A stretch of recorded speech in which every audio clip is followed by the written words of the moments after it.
अरे सुनो ना भाई, आप सुनो तो। अरे दिग्विजय सिंह सुनिए, मैं खड़ा हूं ना अपने पैर पर। किस पार्टी से थे? इंडिया अलायंस की। दूसरा कहा अंसारी, किस पार्टी से? कांग्रेस और इंडिया अलायंस के। ये सारे नाम आपके साथ जुड़े हैं भाई। और अभी भी मौका है, अभी भी मौका है। आपने नहीं कहा है कि 26/11 के हमले में आरएसएस का हाथ था, तो अभी खड़े होकर माइक चालू कराकर बुलवा दीजिए मंडल।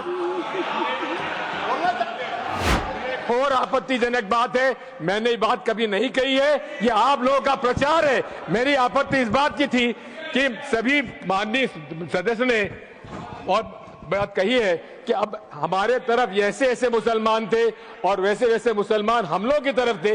ये Stigmatizing a whole community is objectionable. Oh. And what is worse? And what is worse is the chairman lending respectability to that view. Oh my! That is even worse. Honorable That is even worse.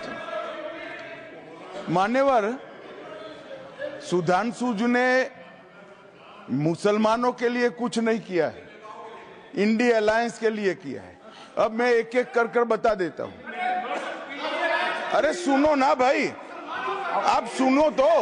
अरे दिग्विजय सिंह सुनिए, मैं खड़ा हूं ना अपने पैर पर। मान्यवर सुधांशु जी ने कहा इशरत जहां, यही एनसीपी पार्टी ने इशरत जहां के घर पर जाकर रुपयों का इनाम भी दिया था और उसको शहीद बताया था। दूसरा कहा अतीक अहमद, किस पार्टी से थे? इंडिया अलायंस की। दूसरा कहा अंसारी, किस पार्टी से? कांग्रेस और इंडिया अलायंस के। ये सारे नाम आपके साथ जुड़े हैं भाई। उल्टा उन्होंने तो मुसलमान कम्युनिटी से तो ढेर सारे शायरों का नाम दिया जिन्होंने साहित्य की सेवा की और ढेर सारे साहित्य की रचना की। Sudhanshu, he is not yielding now. सबसे पहले मैं तमिलनाडु का जवाब देना चाहता हूं। Yes. सभापति महोदय, तमिलनाडु से ही डॉक्टर एपीजे अब्दुल कलाम थे और मैं सारे सदन से कहना चाहूंगा, डॉक्टर कलाम का नमाज जनाजा और याकूब मेनन का नमाज जनाजा एक ही दिन हुआ। कितने लोग याकूब मेनन के नमाज जनाजा में गए और कितने डॉक्टर कलाम के नमाज जनाजा में गए? डॉक्टर कलाम मेमोरियल पे कितने लोगों की फोटो है? दिखाएं मुझे, सोशल मीडिया पे पोस्ट की हो। मगर अफजल हालात का मारा था, आपके एक मंत्री का ऑफिशियल ट्वीट है, वो इस सदन के सदस्य नहीं, तो मैं नहीं बोल रहा हूं। याकूब मेनन की जुडिशियल किलिंग हुई, आपके एक नेता का, मिनिस्टर का ऑफिशियल ट्वीट है, सदन के सदस्य नहीं है, इसलिए नहीं बोल रहा हूं। और सर 26/11 आरएसएस ने कराया, सदन के सदस्य बैठे हुए हैं।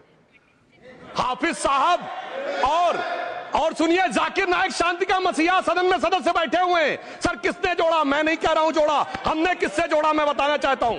मैं अपनी बात, सर मैंने नाम किसी का नहीं लिया। सर आपने उड़ता तीर क्यों पकड़ लिया? सर मैंने नाम नहीं लिया, उड़ता तीर क्यों पकड़ लिया? सर मैं पूरी बात करूं। सर मैं कहना चाहता हूं, हमारी सोच मुस्लिमों के बारे में और इनकी सोच में क्या अंतर है। देखिए, जिन लोगों ने मुस्लिम हिस्ट्री नहीं पढ़ी उन्हें मैं बताना चाहता हूं। एक दो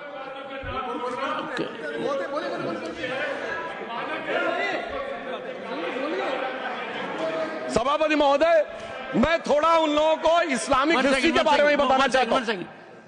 Honorable Digvijay Singh, please. No, I'll give a chance. I'll give. माननीय सदस्य, Honorable Digvijay Singh जी। माननीय सभापति महोदय, जो माननीय सदस्य ने एक बात कही है, मैं सुन रहा था डॉक्टर त्रिवेदी जी की बात। उन्होंने कहा था ऐसे ऐसे ऐसे मुसलमान हम लोगों के साथ हैं और वैसे वैसे मुसलमान इन लोगों के साथ हैं। बात यह है कि आपने जिस तरह से इस पूरी बात कही है, ये घोर आपत्तिजनक है, अपमानित करती है। और जो माननीय सदस्य ने भी मेरे बारे में भी कहा है, मैं उनकी निंदा करता हूं। Honorable Home Minister. Honorable Home Minister. Honorable Home Minister. एक सेकंड। Okay.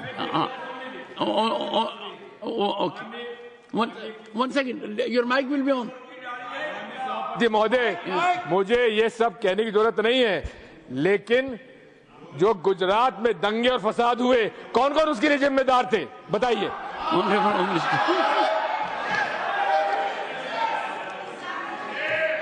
मान्यवर, मैं ध्यान से बारीकी से पूरे संवाद को सुन रहा हूं। माननीय सदस्य सुधांशु जी ने दिग्विजय सिंह का नाम नहीं दिया। अब वो खड़े होकर कहे मेरे बारे में कहा, इससे साबित हो गए। और अभी भी मौका है, अभी भी मौका है। आपने नहीं कहा है कि 26/11 के हमले में आरएसएस का हाथ था, तो अभी खड़े होकर माइक चालू कराकर बुलवा दीजिए माननीय। और आपत्तिजनक बात है, मैंने ये बात कभी नहीं कही है, ये आप लोगों का प्रचार है। मेरी आपत्ति इस बात की थी कि सभी माननीय सदस्य ने और बात कही है कि अब हमारे तरफ ऐसे ऐसे मुसलमान थे और वैसे वैसे मुसलमान हम लोगों की तरफ थे। ये पूरे समाज के साथ, पूरे अल्पसंख्यक समाज के साथ अपमानजनक बात है। और माननीय सभापति महोदय, आप बताइए, माननीय गृह मंत्री जी, आप वहां पर थे, गृह मंत्री थे जब दंगे हुए थे, तो आप लोगों का क्या रोल था, ये जन जाहिर Honorable Home Minister. इनको मेरा हुआ ऐसा है कि मैं ही दिखाई पड़ता हूं। आपकी सुनिए, अब सुनिए ना दिग्विजय सिंह, सुनिए, 1 मिनट सुनिए। दंगे शांत होने के बाद 18 महीने के बाद मैं गृह मंत्री बना। दंगा हुआ तब मैं गृह मंत्री नहीं था। Sudhanshu Trivedi. संदर्भ में किसी का नाम नहीं लिया। अजीज बर्नी की किताब थी 2611 एंड आरएसएस कॉन्स्पिरेसी, कोई जाके चेक कर ले उसमें कौन कौन कहां था। अब मैं मुसलमानों के बारे में कहना चाहता हूं, मुस्लिम समाज के लिए। बहुत से लोग ऐसे हैं जिनको मुस्लिम समाज की हिस्ट्री नहीं पता है। मैं बताना चाहता हूं, भारत से जब न्यूमेरिक सिस्टम सबसे पहले गया तो अल जहर थे सबसे पहले, जिन्होंने जाके 1793 में जो सूर्य सिद्धांत था उसका अरबी में ट्रांसलेशन हुआ सिंध हिंद। और हम बता रहे हैं हम किस तरह के मुस्लिम को साथ रखते हैं। डॉक्टर कलाम से बड़ा आलिम इस्लाम में साइंसदान नहीं हुआ, और आरिफ मोहम्मद खान साहब जो बिहार के गवर्नर हैं, उनसे बड़ा आलिम फाजिल मुसलमान आज सियासी जमात में तो नहीं होगा, ये मैं दावे के साथ कह सकता हूं। मगर मैं बताना चाहता हूं सर, उसके बाद उन्होंने एक किताब लिखी, एक सर 10th सेंचुरी के मुस्लिम राइटर थे जिन्होंने किताब लिखी, उसका नाम था the compendious book of balancing and completion according to Hindu calculation, जिसको शॉर्ट में अल जब्र कहा गया, और वहां से अलजबरा निकला। और सर उसके बाद अल ख्वारिज्म आया।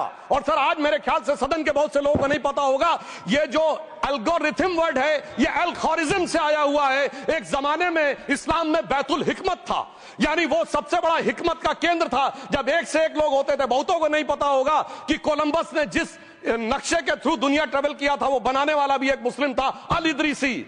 मगर सर एल्गोरिथम आज ऐसा बदला कि एआई के एज में दलगत भावना से ऊपर उठकर औरंगजेब के साथ खड़े हो गए। सर ये एल्गोरिथम किसने बदल दिया, ये मैं बताना चाहता हूं। इस पे थोड़ा सोचने की जरूरत है। इसलिए मैं कहता हूं मुस्लिम पॉलिटिक्स की सोच क्या थी, हमने किन मुसलमानों का साथ दिया है, मैं बताना चाहता हूं सर। वीर अब्दुल हमीद की शहादत की 50वीं वर्षगांठ 2015 में हुई।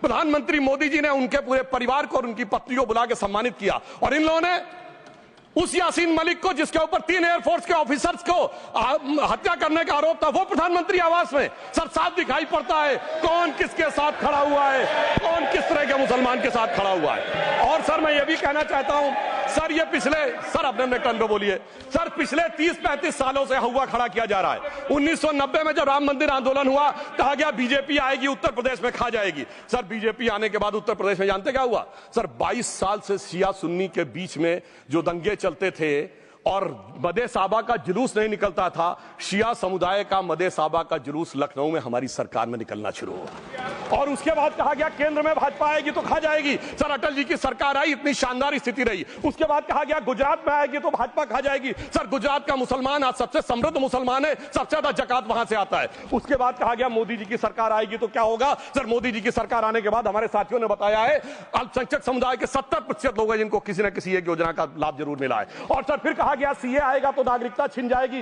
सर उसके बाद भी आपने सब देखा, और सर हम बचपन में सुनते थे कि राम मंदिर बनने लगेगा तो मिडिल ईस्ट की डेथ पेट्रोल देना बंद कर देंगे। सर राम मंदिर भी बन रहा है और भारत मिडिल ईस्ट कॉरिडोर भी बन रहा है और अबू धाबी में भी मंदिर बन रहा है और 4 मुस्लिम देशों ने सर्वोच्च नागरिक सम्मान मोदी जी को दिया हुआ है। इसलिए मैं कहना चाहता हूं सर, मर्ज हो तो उसका इलाज किया जा सकता है। जैसे हमारे यहां वैद धन्वंतर माने गए हैं, इस्लामी अकीदे में वैद हकीम लुकमान माने गए, तो कहा गया है उनके लिए कि इसमें क्या रखा है, देखे है जो तू आन के पास, बददुमा वहम की दारू नहीं लुकमान के पास। यानी मर्ज का इलाज है पर वहम का इलाज तो हकीम लुकमान भी नहीं कर सकते जो आपने पाल कर रखा है। मैं कहना चाहता हूं, हम किन मुसलमानों की बात करते हैं? आप गंगा जमुनी तहजीब की बात करते हैं। सर दारा शिकोह औरंगजेब का बड़ा भाई था, उसने उपनिषदों का अध्ययन किया, संस्कृत में अनुवाद कराया और नाम रखा सिर्रा अकबर, यानी वर्ड्स ऑफ गॉड। मैंने किसी को दारा शिकोह की जयंती मनाते हुए नहीं देखा।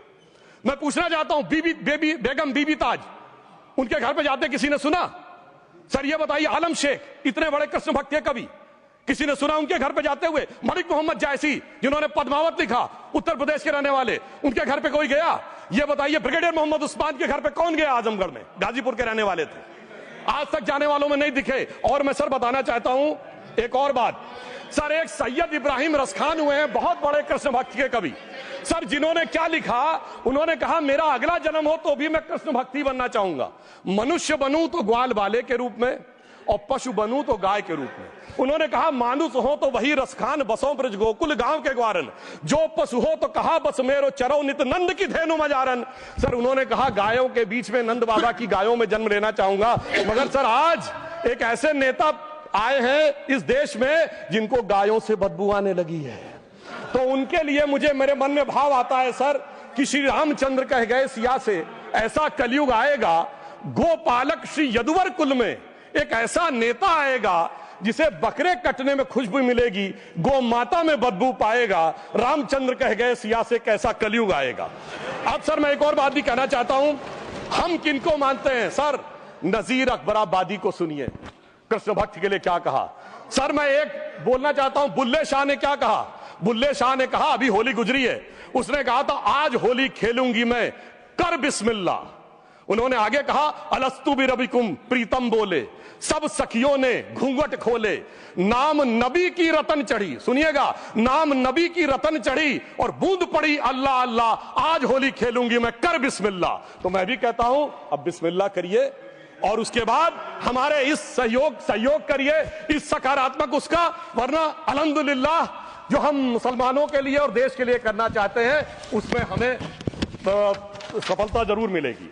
अंत में मैं सिर्फ ये कहना चाहता हूं सर, तमाम प्रकार की बातें यहां पर हुई, सकारात्मक और नकारात्मक, मगर अफसोस की बात यह है कि 1913 के वक्फ वाल औलाद से लेके 2013 के वक्फ वाल औलाद तक इनकी फितरत नहीं बढ़ती, क्योंकि सर ये तो पार्टियां ही अल औलाद है, तो इनको तो उससे बहुत ज्यादा वो होगी।